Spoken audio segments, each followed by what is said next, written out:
they built thousands of them. On every continent, every country, every coastline, and nobody can explain why. Look at them from above, and the first thing you notice is the shape. Perfect, geometric, star-shaped. These aren't random fortifications thrown up in a hurry.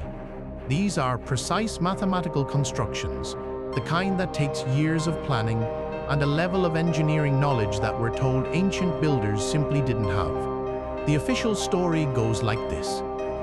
Star forts were a response to cannon fire. The pointy bastions deflect cannonballs. Armies needed new defenses for a new era of warfare. Simple, logical, case closed. Except it isn't. Because when you actually dig into the history, something doesn't add up. A lot of these structures were standing before gunpowder even reached Europe. Some of them appear on maps that predate any known military conflict in their region. And a few of them are built in locations that make zero tactical sense, on flat plains, in valleys, in places where no army would ever need to defend. So if they weren't purely about warfare, what were they for? Let's start with the geometry, because that's where this gets interesting. A star fort isn't just a star shape. When you look at the most complex examples, what you're seeing is a very specific sacred geometric pattern. The eight-pointed star, the hexagram, shapes that appear in ancient temples, in Islamic tilework, in Freemasonic symbolism, in the floor plans of Gothic cathedrals.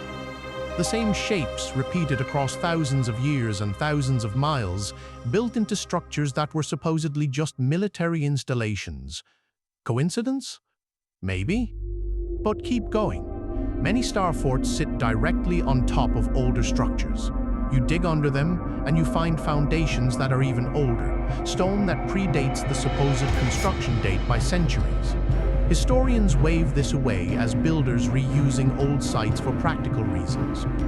But there's a pattern here, a very deliberate pattern of building on top of something that was already there. Now here's where we have to talk about ley lines. Ley lines are alignments.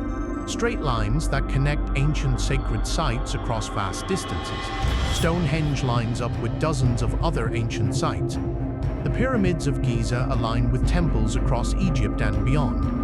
Skeptics call it pattern recognition, the human brain finding order in randomness. But when you plot the locations of the world's major star forts on a map, something strange happens.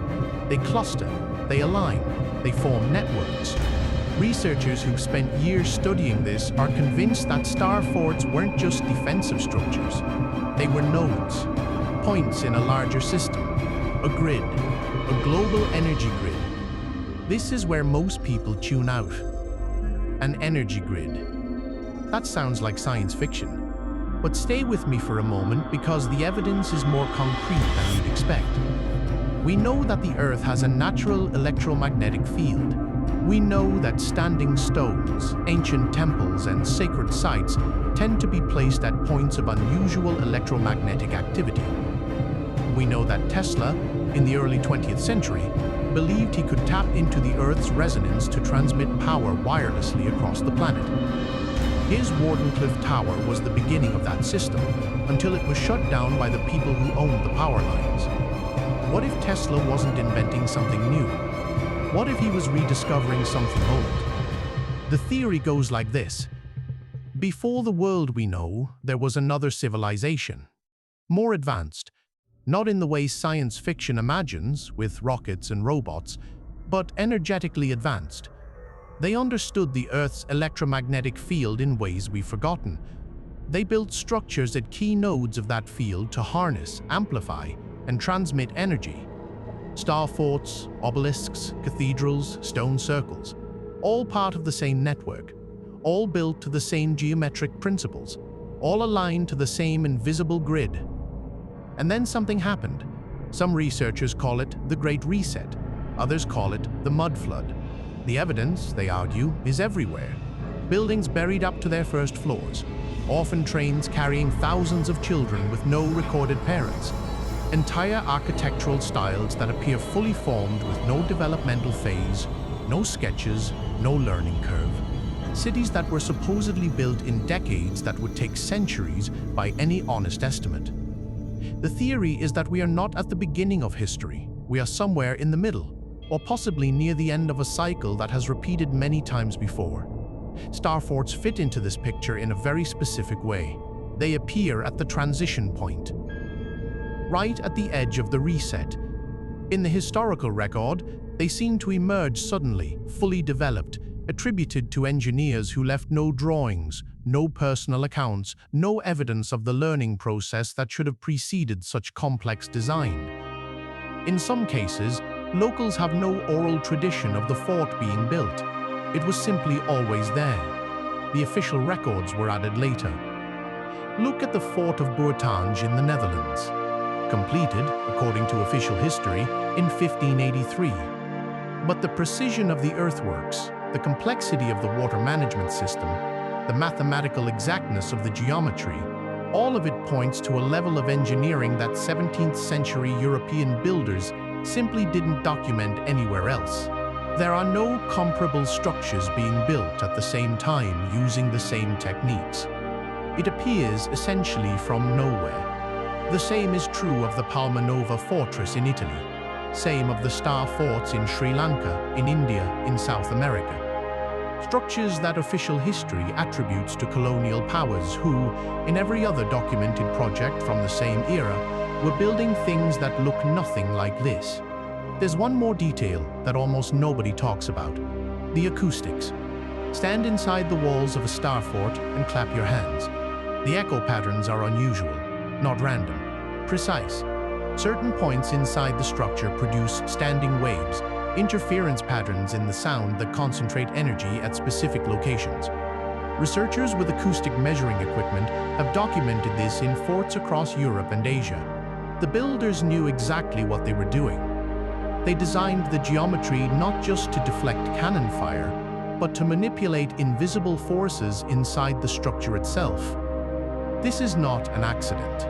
You cannot accidentally build a structure with perfect acoustic resonance chambers. You have to understand wave behavior, frequency, geometry.